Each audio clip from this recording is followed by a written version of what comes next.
الحمد لله وكفى والصلاة والسلام على سيد الرسل وخاتم الأنبياء أما بعد فأعوذ بالله من الشيطان الرجيم بسم الله الرحمن الرحيم إن الذين يتلون كتاب الله وأقاموا الصلاة وأنفقوا مما رزقناهم سرا وعلانية يرجون تجارة لن تبور صدق الله مولانا العظيم اللهم صل على سيدنا ومولانا محمد وعلى آل سيدنا ومولانا محمد وبارك وسلم. محترم و معزز سامعین، بزرگوں، دوستوں، ناظرین، مبارکباد پیش کرنے کے لیے آیا ہوں. یہ جو مجلس ہے یہ بڑی اہم مجلس ہے، بڑی شان والی مجلس ہے. فرشتے بھی اس پر رشک کرتے ہیں. رمضان کی رات ہے، جمعہ رات ہے، قرآن پاک کی تکبیر ہوئی ہے نماز کے اندر. قاری صاحب کو بھی مبارک ہو اور تمام سننے والے سامعین کو بھی مبارک ہو. یہ برکت کی چیز ہے، یہ خوش ہونے کی چیز ہے. فَبِذَلِكَ فَلْيَفْرَحُوا. قرآن پاک کے بارے میں اللہ تعالیٰ نے فرمایا اس کے ساتھ ہی خوش ہونا چاہیے جس کے خوشی کا خود اللہ تعالیٰ حکم دے. خوش ہونا چاہیے، اللہ کا حکم ماننا. وہ خیر مما یجمعون. یہ قرآن پاک جتنی چیزیں تم دنیا کی جمع کرتے ہو ان سب سے یہ بہتر چیز ہے. نبی کریم صلی اللہ علیہ وسلم نے فرمایا کون چاہتا ہے کہ سویرے اٹھے تو اس کو بغیر کسی گناہ کے 2 اونٹنیاں موٹی تازی مل جائیں. سب نے کہا ہم سب چاہتے ہیں.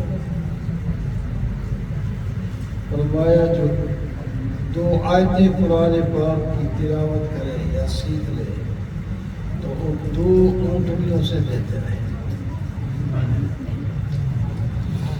اور پھر جتنی آیتیں زیادہ سے زیادہ آپ سیکھتے جائیں گے، پڑھتے جائیں گے تو اتنی زیادہ اونٹنیوں کا ثواب آپ کو ملتا رہے گا. ہمیں اللہ کے رسول کی بات پر 100% یقین ہونا چاہیے. آپ نے سچ فرمایا.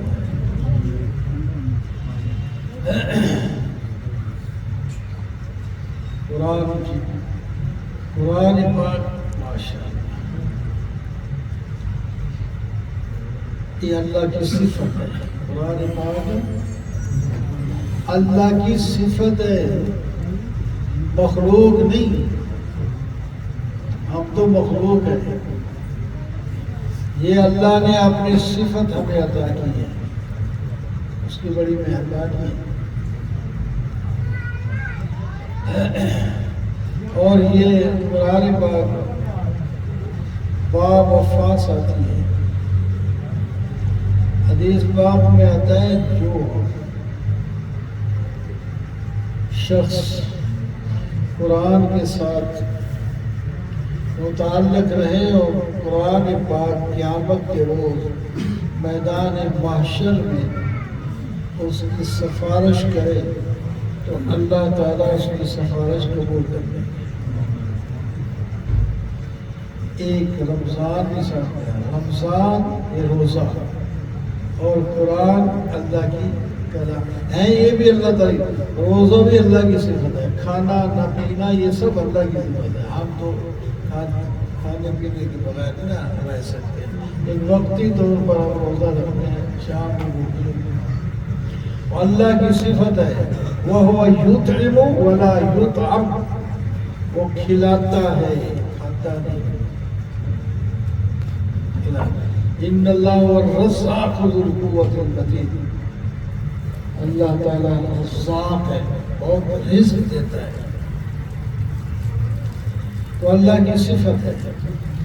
ہمیں روزے کے ساتھ بھی تعلق جوڑنا چاہیے، پورے رمضان کے روزے رکھنے، جنہوں نے آج تک رکھے ہیں مبارک ہو، بقایا بھی پورا کریں، اور جو غفلت میں رہے چھوڑ دیے روزے یا کچھ چھوڑ دیے، آئندہ کے لیے ایک عشرہ بھی رہتا ہے تو عزم مصمم کرتے ہیں کہ میں کوئی روزہ نہیں چھوڑنا، اور تراویح بھی پوری کرنی ہے، میڈیا میں ادھر ادھر گھر کوئی نہیں، آج تو رکعتیں رہ گئی، کوئی 8 والی اور 20 والی بات نہیں، ان کو ہی چھوڑ دیا، وہ پتہ ہے بس کوئی پڑھے نہ پڑھے، نوجوان خوش ہو گئے، مولا ہو گئے، چلو مولوی نے کہہ دیا، کوئی ضرورت نہیں، وہ سستے مسٹر نہیں۔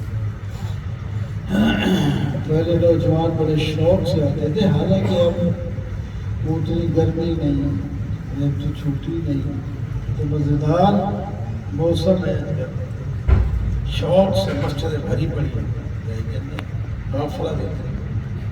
تو بہرحال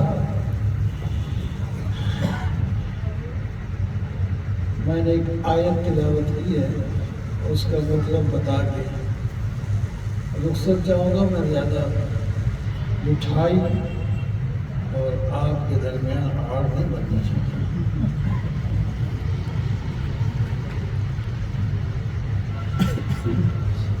قرآن پاک میں سورہ فاطر کے اندر یہ آیت ہے،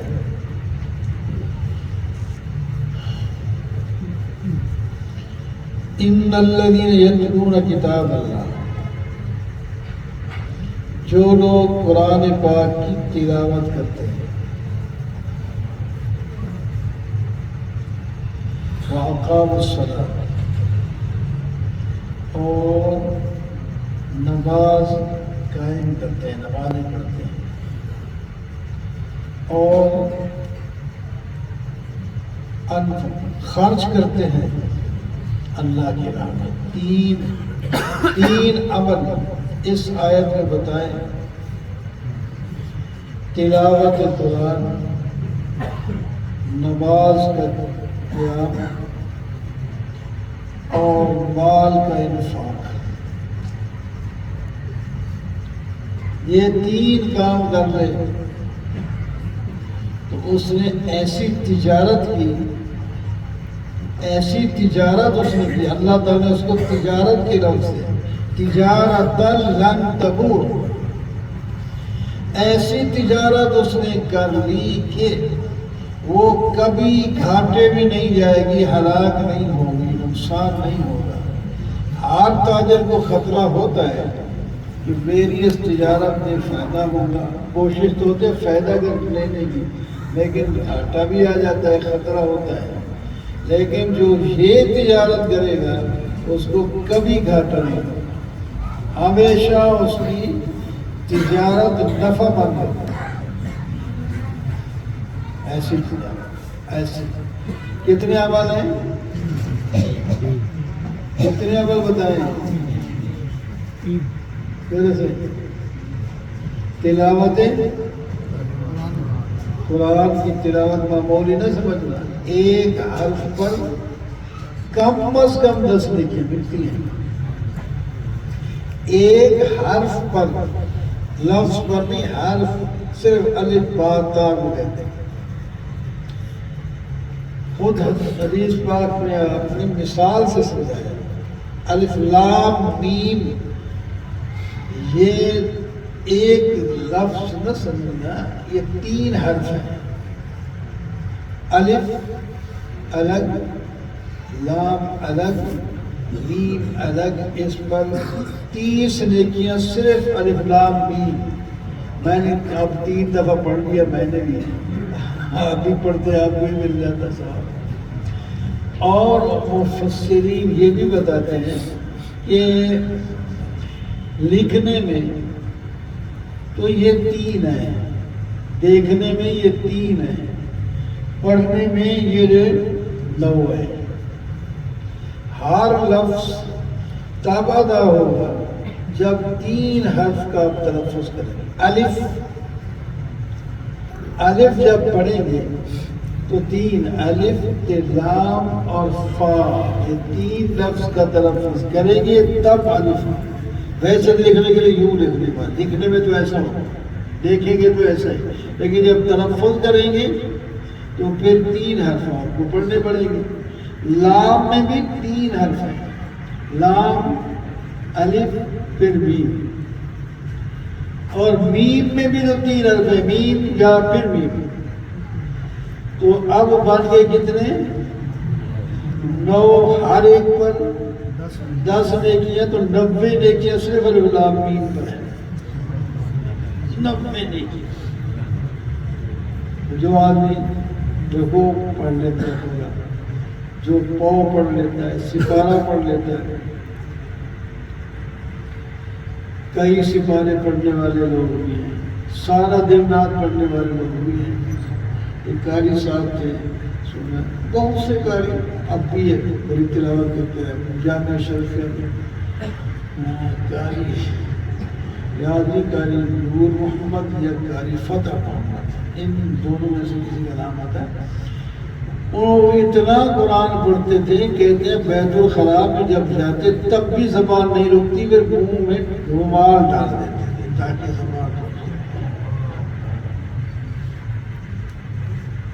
بیت الخلاء میں نہیں پڑھنا، ایک ایسے پڑھنے والے لوگ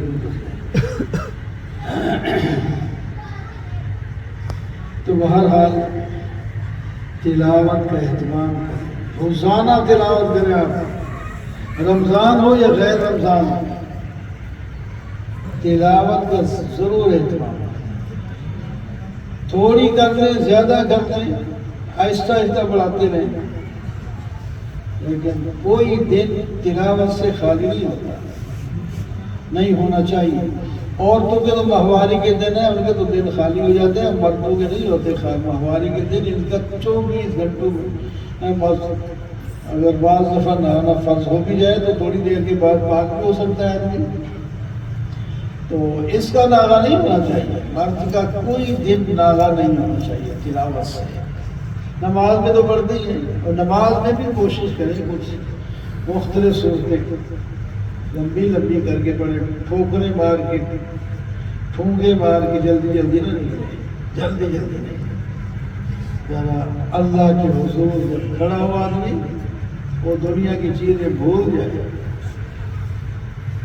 اللہ کو یاد ہے۔ اب اللہ کے حضور ایک صحابی کو تیر لگتے رہے، وہ نماز نہیں چھوڑ سکتے، اور کام چوکیداری کا کرتا تھا۔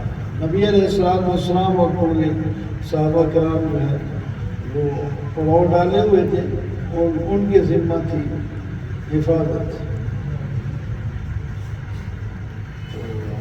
دوسرے ساتھی کو جب اٹھایا، یار پہلے تو نے 3 تیر لگے، پھر بھی وہ پڑتا رہا، خون بہتا رہا۔ اس نے جب پوچھا تو اس نے کہا اس واسطے میں ایک سورت شروع کر چکا تھا، میرا دل نہیں چاہتا تھا اس کو چھوڑ کے نماز کو مکمل کر لوں، لیکن جب یہ خطرہ محسوس کیا کہ اگر میں تیر لگتے رہے مر جاؤں گا تو جو ہمارا مقصد حفاظت والا چوکیداری والا تھا وہ ختم ہو جائے گا، اس واسطے پھر میں جب نماز کو ختم کیا ہے، ورنہ مکے سے تیر لگتے رہتے ایسی نماز۔ ایک صحابی نماز پڑھ رہے ہیں، بچہ ساتھ سویا ہوا ہے، اوپر سے سانپ گرا ہے، گھر والوں کو پتہ چلا، دوڑ کے آئے، سانپ کو نکالا، مارا، جو بھی کیا۔ ایسے موقع پر کتنا شور اٹھتا ہے۔ وہ نماز پڑھنے اپنی نماز مکمل کر کے ادھر ادھر دیکھتے ہیں تو بندے یہ کیا ہو، کیوں جمع ہو گیا؟ خیر ہے، وہ خدا کے بندے، وہ بچے کی تو جان جانے والی تھی، سانپ اس پر گر گیا تھا۔ خدا کی قسم مجھے کوئی پتہ نہیں، تم شور کرتے ہو، دیکھتے ہو جو بھی، اب سلام کے بعد تو مجھے نظر آ رہا ہے۔ یہ صحابہ کرام کی شان بھی تھی، آج بھی ہیں کوئی لوگ ایسے بھی بات ختم نہیں ہوگی، قیامت تک رہے گی۔ تو یہ تین کاموں کا اہتمام، اللہ کے راستے میں خرچ بھی کرنا ہے، غریبوں کا حق ہے، وَآتِ ذِی الْقُرْبَىٰ حَقَّهُ وَالْمِسْكِینَ وَالْمَسْکِینَ، رشتہ داروں کو، مسکینوں، یتیموں کا حق ہے، وہ حق دینا پڑے گا۔ یہاں نہ دیا تو پھر قیامت میں دینا پڑے گا، تو ہوگا وہاں نہیں تو پھر نیکیوں سے دینا پڑے گا۔ اس واسطے زکوٰۃ بھی ادا کریں، صدقات بھی دیں، صدقہ فطر بھی غریبوں کو دیں، رشتہ دار جو مستحق ہیں ان کو دیں، اور مدارس کو دیں۔ یہ بچے پڑھیں گے، تاریخ دیکھو نا، ابھی ایک مدرسے کے پڑھا ہوا بچہ ہے نا دن، جس نے آپ کو قرآن سنایا ہے، مفتی بن کے بیٹھا ہے، تو آپ لوگ بڑے بڑی ڈگریاں حاصل کر کے بیٹھے ہوں گے، لیکن فتویٰ مفتی صاحب سے پوچھیں گے، اصل یہ بتائیں، اور یہی صدقے کی روٹیاں کھا کے پل کی جوان ہوئے ہیں۔ آج آپ امام بنے بیٹھے ہیں، مفتی صاحب سارا کچھ ہے۔ یہ قرآن جو ہے عزت دیتا ہے، یہاں بھی قرآن ہی کی وجہ سے عزت ہے، قرآن پاک کی وجہ سے عزت ہے۔ تو بہرحال